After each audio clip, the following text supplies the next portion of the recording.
Hello, in this video we begin Chapter 10.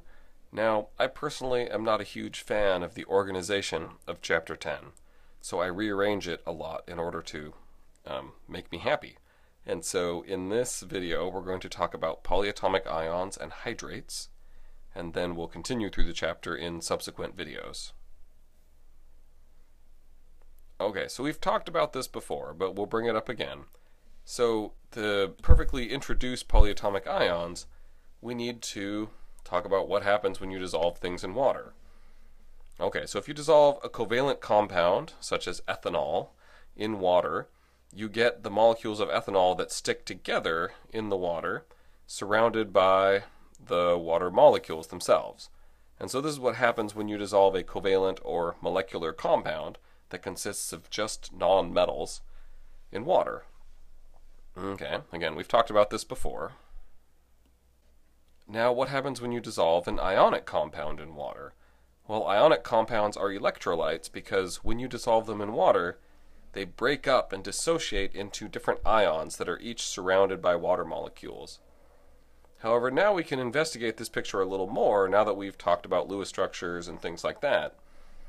So, your Lewis structure for your water molecule consists of a positive end and a negative end, right? And we draw the arrow like this in our class. Now your textbook draws the arrow kind of backwards. So that's what the image on here has. It has the arrow pointing towards the hydrogens. We tend to draw the arrow pointing towards the oxygen. But in any case, the side of the molecule with the oxygen is partially negative. The side of the molecule with the hydrogen is partially positive. Alright, so if you have a negative ion here, and in this example they're using sodium chloride, so here's the negative chloride ion here in the middle. The positive sides of the water molecules with the hydrogens are pointing towards the negative chloride, and that helps this dissolve. For the other ion here, which in this example is sodium down here, the negative side of the water molecules helps the sodium ion dissolve.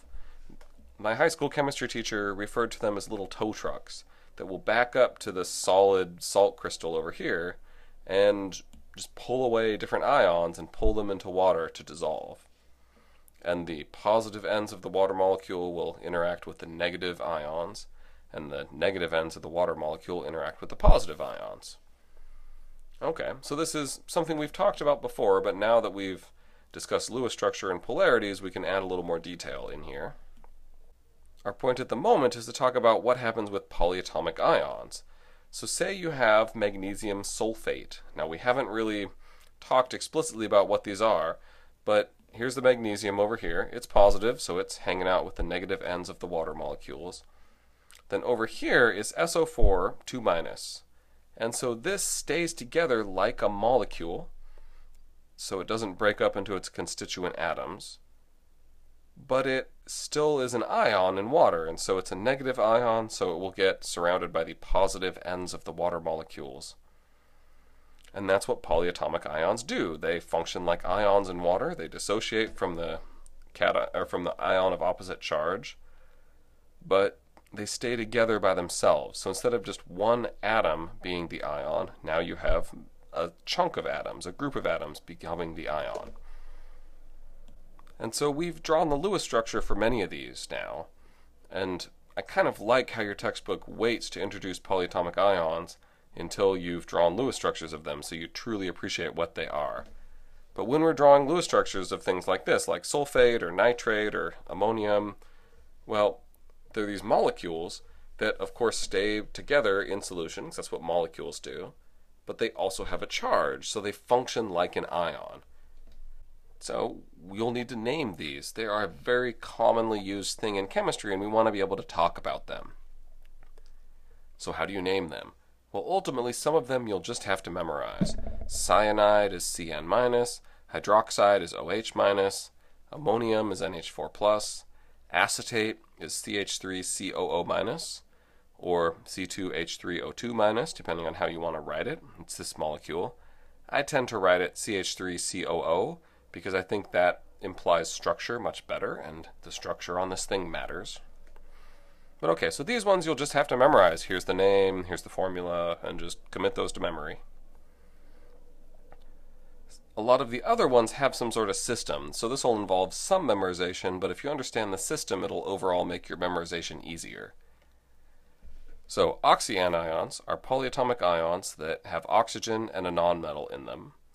And so, alright, in some cases you can have two anions with oxygen, and they're named ate and ite.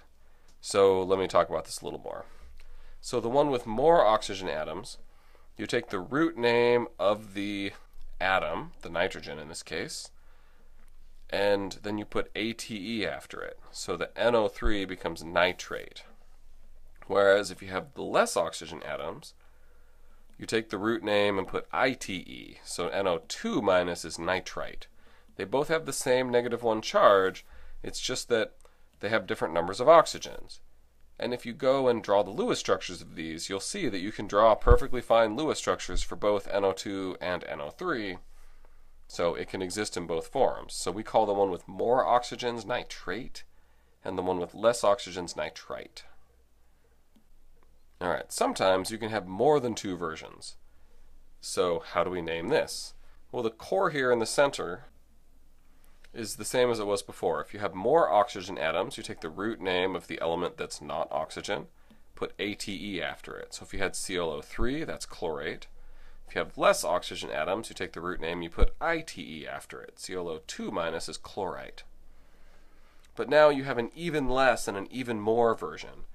So for the even less, you'd still make this chlorite, except you put hypo in front of it. Hypo is a prefix that means slow or less or something like that. And so ClO minus, which has even less oxygens, becomes hypochlorite. So this chlorite piece is the same in both of these names. It's just when you have one less oxygen, you add the hypo in front. Yeah, messy. Okay.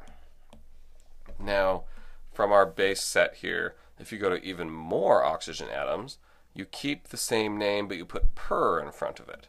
So perchlorate is the same thing as chlorate, except you've added one more oxygen atom to it to become perchlorate. So hopefully that system helps you memorize these polyatomic ions. If you understand the system, then it's less work to do overall. Another thing here is if you have a polyatomic ion name and then you add a hydrogen atom to it, well, then we'll either put the word hydrogen in front or we'll put the prefix bi in front of it. And then when you add H plus to it, you tend to drop the overall charge by 1. So CO3 2 minus is carbonate, and if you put a hydrogen to it, it becomes HCO3, and then it's only a 1 minus instead of a 2 minus. And we call this hydrogen carbonate or bicarbonate. Either one is okay. If you've ever bought baking soda, you bought sodium bicarbonate. So it's a pretty common ion that we use. Okay, so here's our list of polyatomic ions. Ultimately, you need to know all of these names for the test. So I tried to teach you some tricks to help make the memorization easier, but ultimately you have to memorize and know all these, and I will test you on that. Normally I'm not a huge fan of memorization, but in this case I do require it. Because in my own personal story, I never really memorized these polyatomic ion names very well. And then I felt that that held me back as a chemist moving forward and learning more and growing in chemistry, that I didn't really know the name of the polyatomic ions. And so I want you to memorize it now so that, okay, even if you forget most of them, as you move forward, at least the ones you encounter, you'll have an easier time of remembering their names. So that's the reason why I want you to memorize these. I do think it'll help you. And even if you don't become a chemist, I think it'll help you going forward. Okay, so that's the name of the polyatomic ion itself. How do we wrap this together to name ionic compounds with a polyatomic ion in them? And here it's pretty straightforward. You name the cation, you name the anion, and you move on. So if your cation is a polyatomic ion, in this case NH4 is the polyatomic ion called ammonium, you just take the name of the polyatomic ion and use it.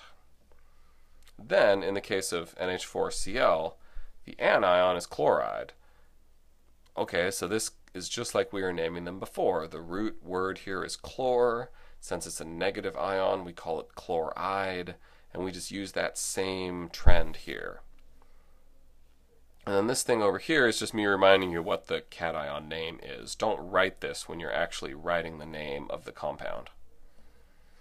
Okay, our second example, if you have sodium, then you just put sodium here like you did before. And then NO3, as you'll come to memorize, is nitrate. And again, this is me just writing that nitrate is NO3 minus. And so you just take the word nitrate and you drop it here. You don't need to make it nitrate-ide. That's not something we do. It already has the suffix that it needs. We don't need to change it. So if anything, it makes the actual naming process easier. The hard part is just memorizing the polyatomic ions to make this happen. Okay, so a little visualization here. So say sodium chloride looked like this on top. You have your sodium ions and they're physically separate from your chloride ions. Dissolve them in water and then they can separate and travel across the solution separately, etc. Now if you have sodium nitrate, well, the sodium still can do its thing. The nitrate hangs out as a group that functions as the negative charge. The nitrate isn't going to be broken up into N and O separate atoms. It's going to stay as a group. So keep that in mind when you think about what happens in solution with polyatomic ions. Okay, so a couple practice problems. So the first one, what's the name of NiSO4? So you need to know that SO4 is sulfate. It has a -2 charge. You also need to know that. And then that makes sense when you have the nickel paired with it. Since the nickel and the sulfate are paired in a 1-to-1 ratio, that means that the nickel is 2+. And so you're going to name this nickel 2, because nickel is a transition metal that can take more than one charge. And in this case, we deduced that nickel is nickel plus 2. And then we just use the word sulfate because we have sulfate here. All right, what about the next one? What's the formula of calcium phosphate? So the phosphate is PO4 3-. And so we know from experience and from the periodic table that calcium is always going to be calcium 2+. So all right, but calcium's only 2+, phosphate's always 3-. They're only going to go together in one arrangement. So we can use the cross charges trick in order to say that, all right, calcium's 2+, that means I'm going to have 2 phosphates. Phosphate's 3-, that means I'm going to have 3 calciums. And we can write calcium 3, and then we'll need to use parentheses here, because PO4 hangs out as a unit. So if you need more than one of the phosphates, in this case we need 2, then you need to put parentheses around the entire PO4 and say that there's 2 of these groups. So now remember calcium was +2. If you have 3 of them, that makes a total of +6. Each phosphate is -3.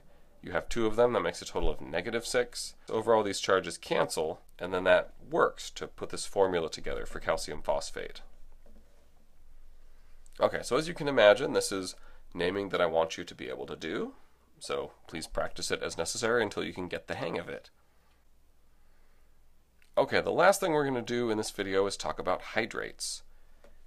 So what is a hydrate? Okay, some salts, ionic compounds, they'll combine with water to form these things called hydrates.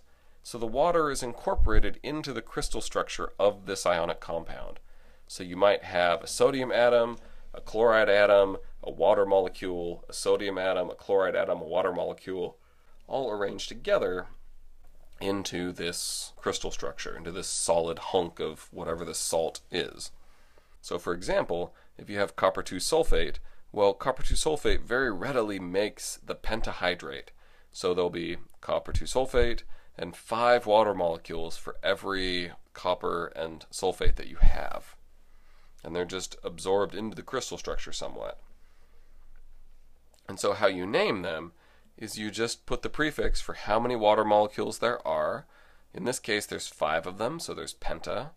But you can have mono, di, tri, tetra, penta, hexa, hepta, all the standard prefixes that we use for numbering things in chemistry.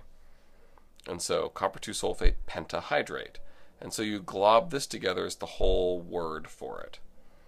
Now I didn't specifically say this a minute ago, but when you write the formula up here, you write the formula for copper sulfate, and then you put a little dot, that's a round dot, that goes after the copper sulfate formula and before a coefficient that tells you how many water molecules there are.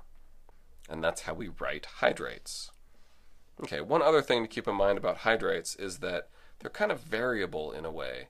If you have a ionic compound that is in the form of a hydrate, if you put it in an oven above 100 Celsius for, I don't know, maybe a day or two, maybe a little longer, you will eventually drive off all the water. The water will evaporate because it's above the boiling point of the water, and you'll take your copper sulfate pentahydrate and turn it back into what we would say is anhydrous copper sulfate.